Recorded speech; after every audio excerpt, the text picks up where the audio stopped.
오늘은 건강의 기본, 생명 유지를 위해 필요한 가장 중요한 것에 대해서 이야기할 시간을 가지도록 할 건데요. 바로 활동, 즉 신진대사죠. 신진대사는 생명 유지를 위해서도 굉장히 필요하고 다이어트에서도 빠질 수 없는 부분입니다. 따라서 이번 시간에는 음식을 통해 우리 몸에 에너지를 내는 다이어트에도 중요한 신진대사에 대해 이야기하는 시간을 가져보도록 하겠습니다. 저는 음식물이 섭취돼서 세포에 흡수된 후 에너지를 내는 이 신진대사 과정에 대해서 이야기하려고 곰곰이 그 여정을 살펴보니 이 비행기를 타고 멀리 떠나는 해외여행과 상당히 비슷하다는 생각을 했습니다. 우리가 해외로 여행을 갈 때를 생각해 보면요, 이 거쳐야 하는 절차가 상당히 많죠. 이 첫 번째, 인천 혹은 김포공항에 도착해서 보안 검색대를 통과하고 출국 심사를 거쳐서 비행기를 타고 또 도착했을 때 입국 심사를 거쳐서 비로소 이제 공항을 나와 여행을 할 수 있는 것처럼 우리 몸에 음식물이 들어오면요, 이것이 에너지가 될 때까지 끊임없는 절차를 거치게 되거든요.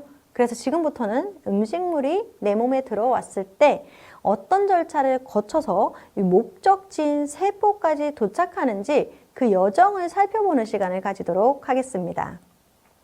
첫 번째 경로는요, 바로 장입니다. 음식물을 씹고 넘기면 이 위를 통해 소장으로 내려갑니다. 이 소장으로 내려가면요, 제일 먼저 만나는 친구들이 있는데요, 바로 장내 미생물입니다. 장내 미생물의 역사는 1500만 년 전쯤으로 거슬러 올라가야 되는데요.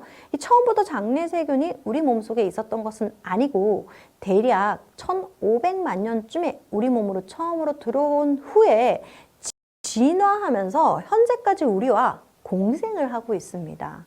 모든 공생관계가 그렇듯이요, 서로 주고받는 것이 있어야 이 관계가 오래 성립이 되죠. 마찬가지로 이 사람은 장내 세균들에게 살 수 있는 집과 먹이를 제공했고요. 그럼 장내 세균도 우리에게 어떤 보답을 해야지 오랫동안 공생을 할 수 있는 거잖아요. 바로 그 보답은 우리 몸이 소화하지 못하는 음식을 소화하도록 도와줘서 우리 몸이 건강해질 수 있도록 도와주는 역할을 합니다.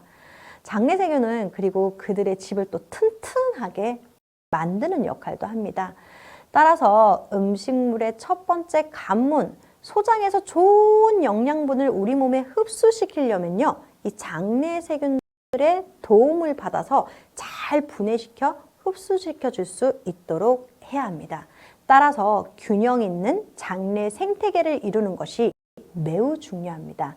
그래서 첫 번째 장에서 잘 분해돼서 흡수된 영양 성분들은 이제 어디로 갈까요? 바로 두 번째, 혈관으로 갑니다.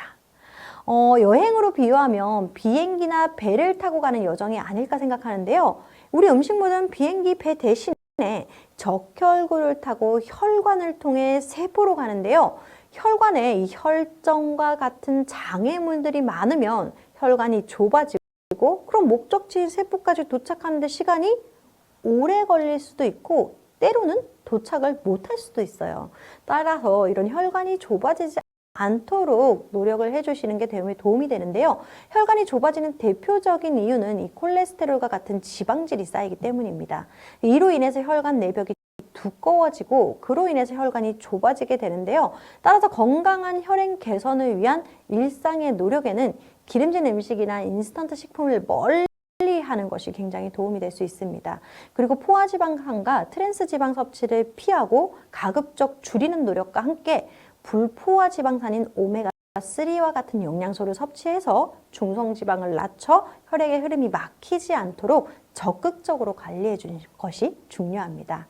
자, 그러면 다시 음식의 여정으로 돌아가 보겠습니다. 우리 영양소들은요, 평소에 혈행 관리를 잘 해준 주인 덕에 적혈구를 타고 혈관을 쉽게 통과를 해서 세포 앞에 도착했습니다. 세포 앞에 도착했으니 이제 세포 안으로 들어가야지 하고 보니까요, 뭐가 보이세요? 맞아요. 막이 하나가 있죠. 바로 이 막을 우리는 세포막이다 라고 이야기를 합니다. 이 세포막은 뭐냐면요, 이렇게 비유할 수 있어요. 우리가 새학기가 되면 항상 우리는 책 커버를 씌우죠. 저도 그랬는데 우리 회원님들도 어릴 때는 달력이나 투명한 비닐로 책 커버를 씌우는데 많은 시간을 보낸 추억이 있으실 것 같아요. 왜 책 커버를 씌우시나요?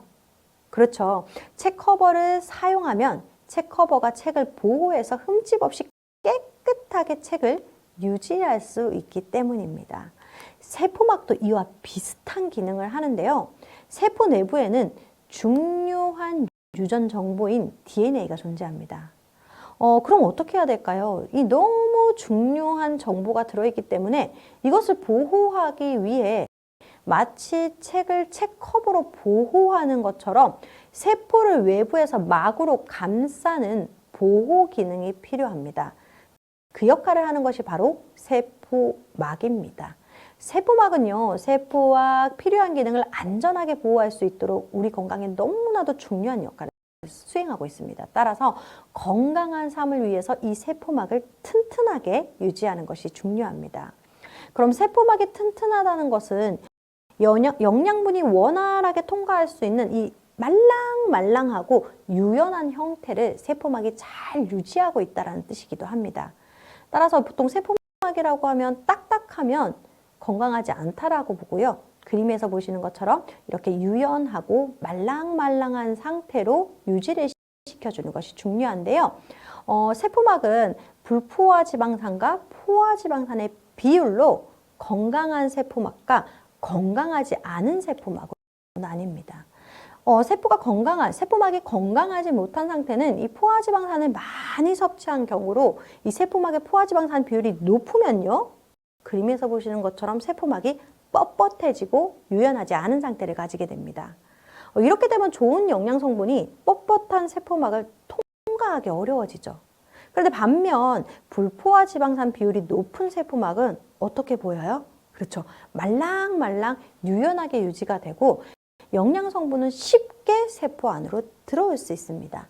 따라서 포화지방산의 섭취를 줄이고 불포화지방산인 오메가3의 비율을 높이는 것이 세포막과 건강과 영양분의 최종 흡수에도 무척 중요하다라고 볼 수 있습니다. 그럼 다음 여정으로 돌아가 볼까요? 세포막을 유연하게 잘 관리한 덕분에 영양 성분이 드디어 세포막을 통과했습니다. 오메가3에게 이 영광을 돌리면서 이제 정말 끝이겠지 생각하면 오산입니다. 왜냐하면요. 영양소는 세포 안으로 들어가서야 이 본격적으로 에너지를 만들 수 있고요. 이런 에너지를 만드는 것조차 누가 필요하냐? 조력자가 필요하기 때문입니다. 우리가 섭취한 탄수화물이나 지방의 일부 아미노산은 세포 안에 미토콘드리아라는 에너지 공장으로 보내져서 에너지를 만들어야 하는데 이 에너지 공장을 잘 돌리는데 필요한 영양소가 있습니다. 바로 비타민인데요. 이 비타민이 에너지 공장을 돌리는 방법은 기계로 비유할 수 있습니다. 예를 들어서 공장 안에 기계가 있고 그 기계에 재료를 넣었을 때 전원을 켜지 않고 가만히 있으면 제품이 만들어질까요? 안 만들어지죠.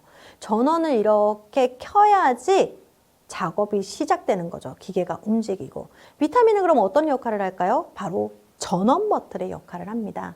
이 비타민이 있어야 이 섭취한 영양소는 에너지로 변하게 됩니다. 여기서 저는 이런 생각을 했어요. 김춘수 시인의 꽃이라는 시가 생각이 나는데요.